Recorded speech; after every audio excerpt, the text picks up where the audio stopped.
See if I set it right there for it to actually work. Hello? That can be the opening. Yeah. Huh? Hold up. Welcome to a very special episode of The World's Worst. This is a new series we're starting called the Post-show car show.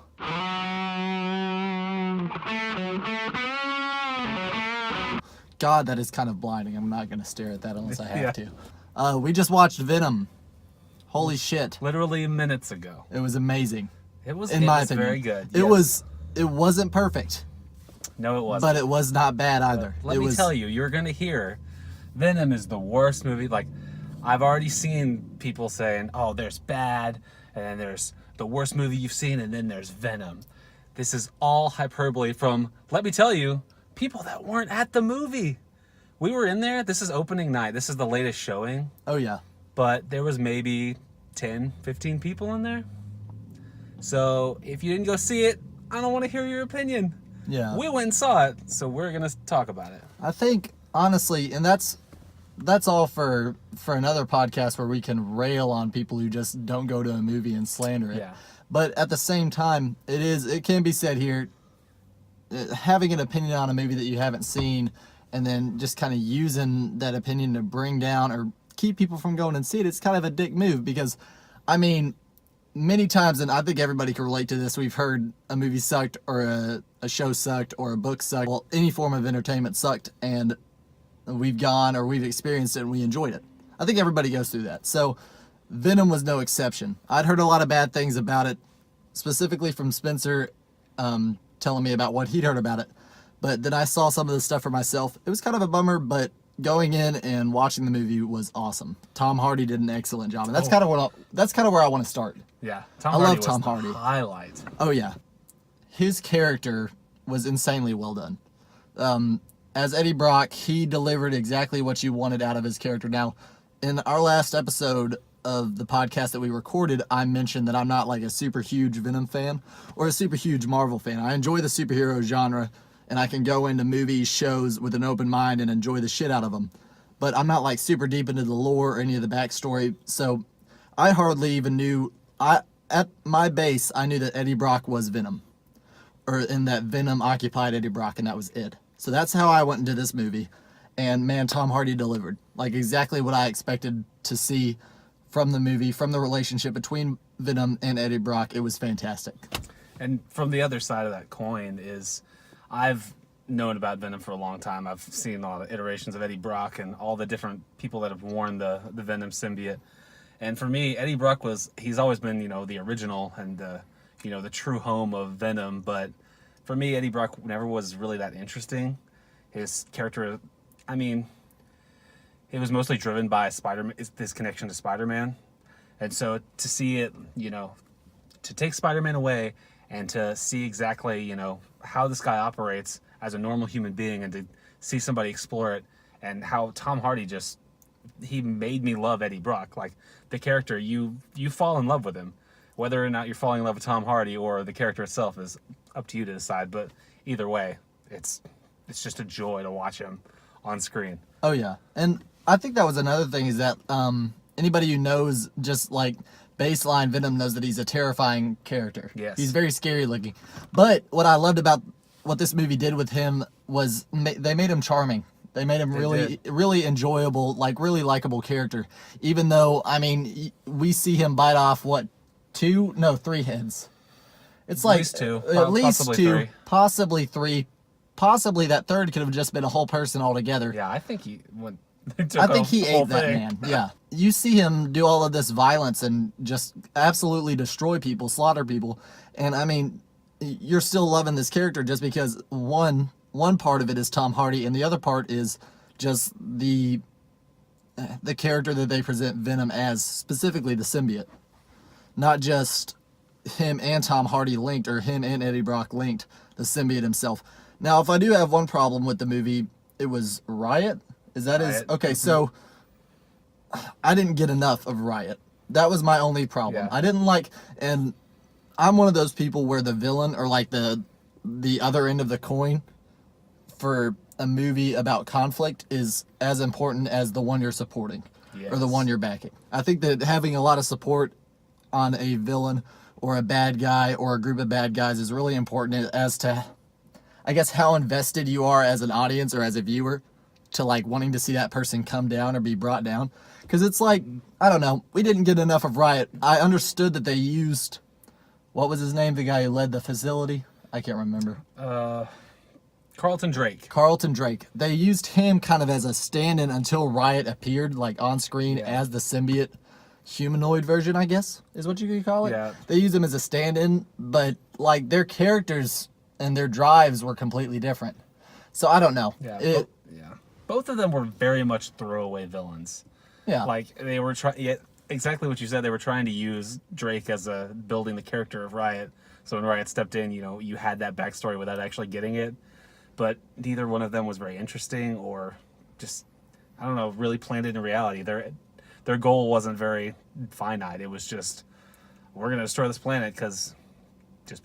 Yeah, and that was the other thing is that I guess the only reason I was even able to back or like kind of have fun with that villain at all was because both of them wanted Venom throughout the film. One, because Carlton Drake was obsessed with Venom. Riot wanted Venom because he was one of the only symbiotes left.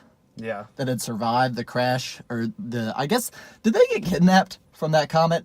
I guess the symbiotes got kidnapped, but I don't really understand how something that terrifying can get kidnapped. How did they extract them? That Obviously all on happened, Earth, they had no idea how to handle these symbiotes. Yeah. But apparently on the spaceship, they had, complete. That all happened off screen. Yeah. But for I guess the plot's convenience. One thing I also did want to bring up, man, the CGI in this movie was amazing. Oh, it was beautiful. They managed to pull it off so well. Like, okay, so with superhero movies, and I guess most modern movies in general that have any sort of action or anything today, it's almost completely flooded with CGI. Yep.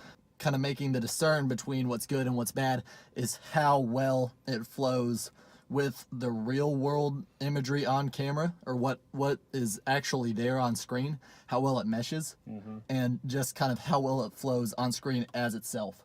So like being able to see it move from frame to frame or being able to see it just move around on screen, and they pull it off fantastically. There was the fight scene between Riot and Venom at the very end. Yeah.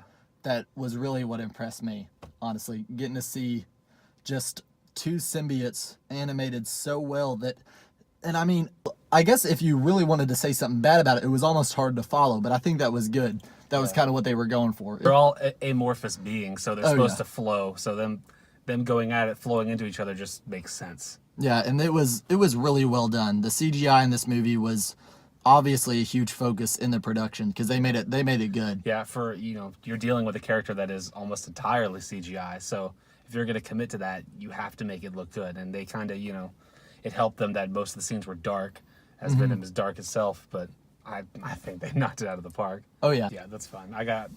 Let's start with the imperfect movie thing. This movie, it isn't a perfect movie. We already said that before, and it's very obvious when you go in. It has its flaws, but this is nowhere near as bad of a movie as you're going to hear about. There's a comment I keep seeing going around, and people keep regurgitating it because, you see it on Twitter. Regardless of whether you agree with it or not, it's in your psyche, and you will tend to start repeating things you've already heard. It's that this movie belongs in the early 2000s or the late 90s, something like that. People keep saying that, and I didn't understand why. And now that I see it, I do understand, because since then, the last thing I can really think of is the Superman movies, those were the last times we saw superhero movies before this iteration of the Marvel universe.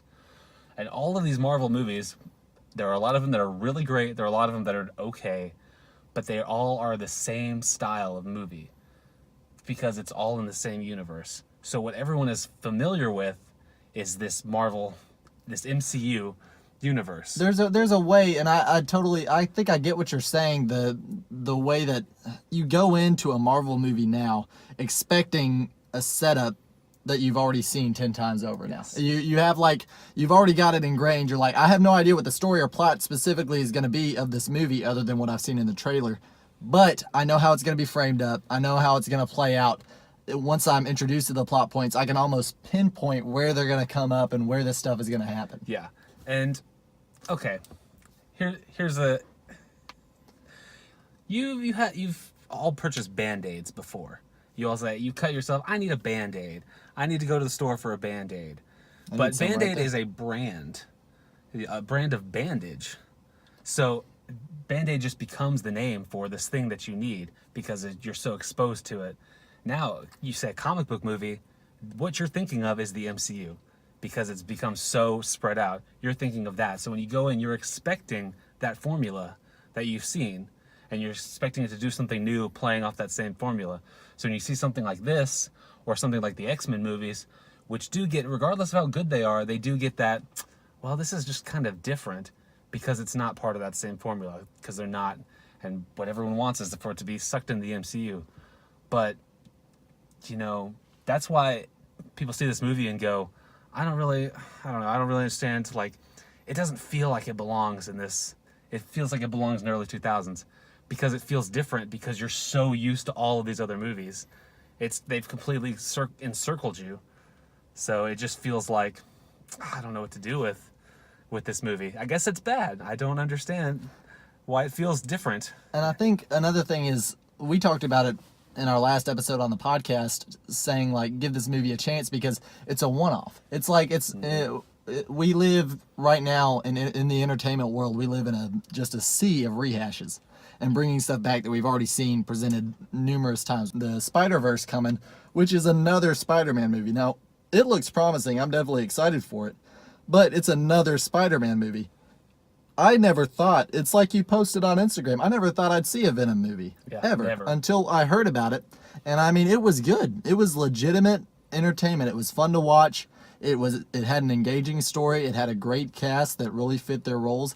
The bad acting was sparse and few between. Mm-hmm. I could point some out for you if I watch the movie again, but I can't remember any right off the bat. It's not like I can remember a bad line. It's there. We're not saying it's not there. But that's the case with every movie.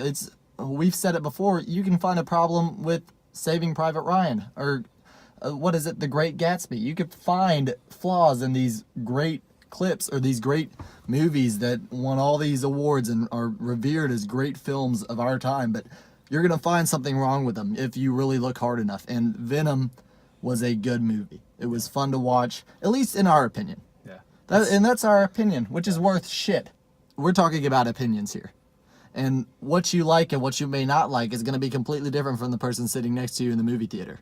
But honestly, tonight I felt like everybody enjoyed it. Yeah. I had fun. I heard a lot of other people. There were a lot of laughs, which that was another thing that was surprising to me, with such a terrifying villain, or not really a villain, anti-hero. Yeah, is that what we want to settle on? He's an anti-hero. Yeah. He did the right thing, but not for the right reason. Yeah. I sound like Eminem. I said Venom twice in a row. That's his whole song, by the way. Oh, by far the worst thing about Venom that no one is talking about. Well, they're talking about it, but they're not being honest with themselves. The worst thing about Venom is the Eminem song. Shout out to Run the Jewels, who was in the back of the room, but we saw you and heard you, and we love you, Killer Mike and LP. Oh, thank you for saving. Yes, dear God. Right after the post-credits scene. Oh, Woody Harrelson. Yes. Woody Harrelson. Okay, so we know we're getting a sequel as well, or at least we've been promised a sequel. I would call that a promise. I would say this was one of the most effective post-credit scenes, because most Marvel movies, like, post-credit scene sets up for something and wants to get you intrigued, but what this did was it put as far as the comic books, it put Venom and Carnage face to face. Yeah. But as human beings, it put Tom Hardy and Woody Harrelson face to face, and you could feel like you saw them interact for maybe a minute and a half, and you said, "Wow, I want to see more of this." Yeah, there was a lot of weight for me. Yeah. Oh yeah, there was a lot of weight on that scene. It was really fun. And another thing one problem I have with post-credit scenes and just kind of end scenes in general that set up for a sequel is they're too vague. Yep. I'm kind of narrow-minded. I like it to be there, set in stone. I like to know what I'm up against. And when he said, when I get out, there's going to be carnage, had he not said that, I wouldn't have known he was Carnage. I would have just been like, okay, Woody Harrelson's gonna take on Venom. I don't know who the fuck this guy is, but he's gonna take on Venom. But when he said Carnage, I'm like, okay, it's Carnage. I've heard about him. I've seen him on the cover of some of the comics. Yeah. I know who that guy is, and I think that's good. That's how you engage fans who don't know anything about it. That's how you bring them on board. Yeah, I agree. Because I mean, it was straight to the point. It was effective. There was a lot of weight. Two great actors right in front of each other. It was solid. The post-credit scene, and then we got the real credit soundtrack right after that. That should have been at the forefront the entire time. But I mean, I guess, is that it? I just want to reiterate how disappointed I am that I constantly have to hear in my life how amazing Eminem is. You can take solace in the fact that Carnage versus Venom is going to look really fucking good. Oh yeah.